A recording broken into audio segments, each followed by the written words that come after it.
Sir, Mr. Chairman, thank you for giving me this. I am calling Sri A.B. Akoija to please speak. Thank you for this time. As I get up to speak on a troublesome moment in the history of India that has never happened, called the tragedy of Manipur, which is sought to be silenced by the government. And it is an irony that such an important matter which is sought to be silenced gets an opportunity as the midnight hour approaches. And this reminds me of the fact that people in my home state, the time is 2 hours ahead of Delhi. And we have been dancing on the tune of Delhi and the time that is supposed to be approaching 12 at the moment. People like Janu Barua and others have demanded for years that Northeast should have a separate time zone. Only then you will be able to live with dignity and a sense of well-being. The kind of priority that I can sense is this moment that I get a chance to speak. Mr. Speaker, sir, Mr. Chairman, I'm drawing your attention to the absence of Manipur in the President's address. This is not a simple absence. It is a reminder of a Rashtra Chetna which excludes people. You must realize that more than 60,000 people are languishing in relief camp in wretched conditions for the last 1 year. If anybody is read partition of this subcontinent, which I have done, I was associated with a research project. We have interviewed more than 1,500 survivors of partition of 1947, and you are witnessing the same thing. People are living in wretched conditions that I cannot even mention here. 60,000 people homeless is not a joke. 200 plus people died. And there has been a civil war-like situations where people are armed to the teeth and roaming around and fighting each other, defending their villages. And the Indian state is a mute spectator to this tragedy for 1 year. I must remind this House that each and every square centimeter of Manipur is covered by a central armed forces. It is one of the most militarized areas in this country where you have more armed policemen than the civil police, besides the armed forces of the Union. Despite this, how is that 60,000 people were rendered homeless and villages in thousands were destroyed? And yet, our Prime Minister remained mute, not even a word. And the presidential address did not even mention that. Shame, shame, shame, shame, shame. And I said that this silence is not normal. It is a reminder of the fact which many scholars have said, that there is a continuity between colonial and the post-colonial period. Today we are observing a day where we begin a new criminal laws, seemingly discarding the colonial heritage.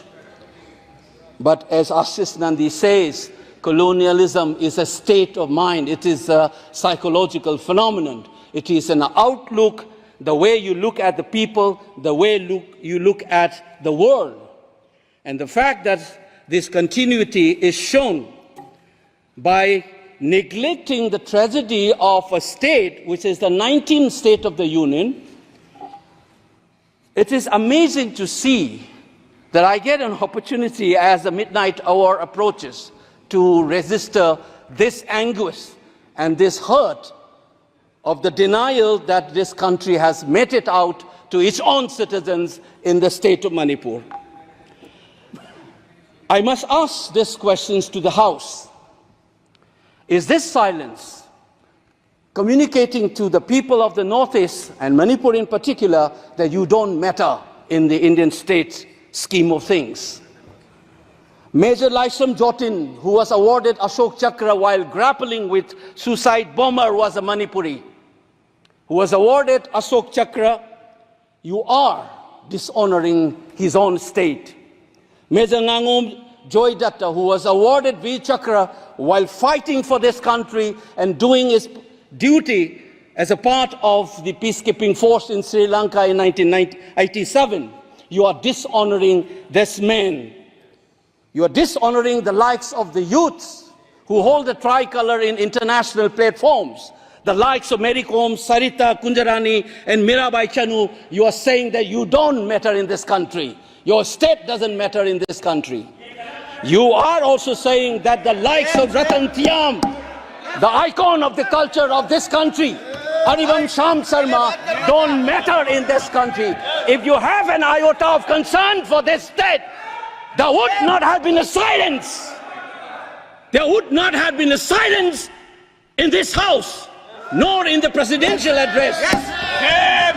This must be registered. Please raise your point of order. If you wanted to doubt the nationality and the nationalism of the people of that state, you must realize that these people have fought for the country. These people have brought rural to this country. Please remember this. And that is what the silence means. 1 second. क्या बात कर रहे हो?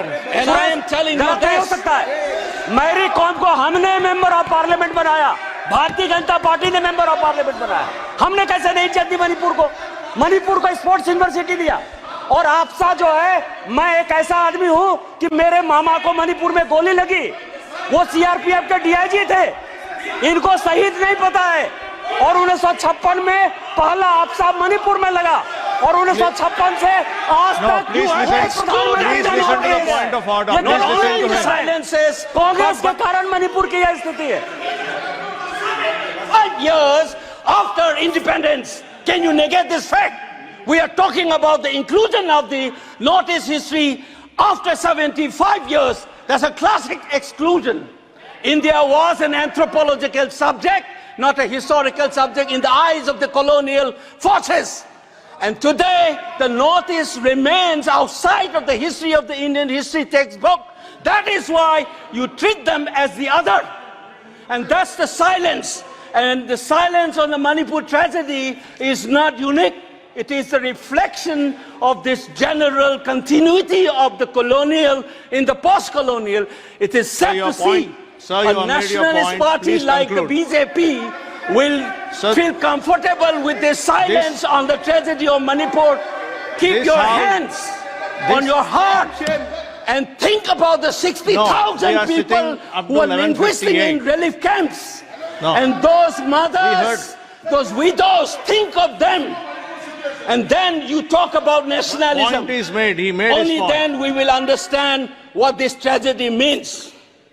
And Mr. Chairman, the hurt, the anger has thrown a nobody like me to be part of this temple of democracy.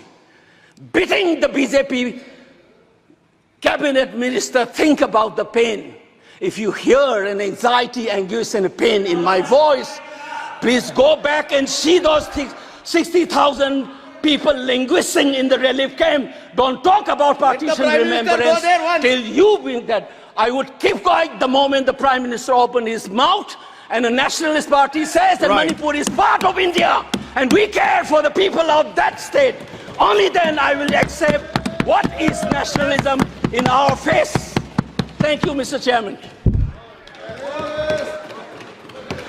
Thank you. I thank the House. The House stands adjourned to meet on Tuesday, the 2nd July 2024 at 11 a.m.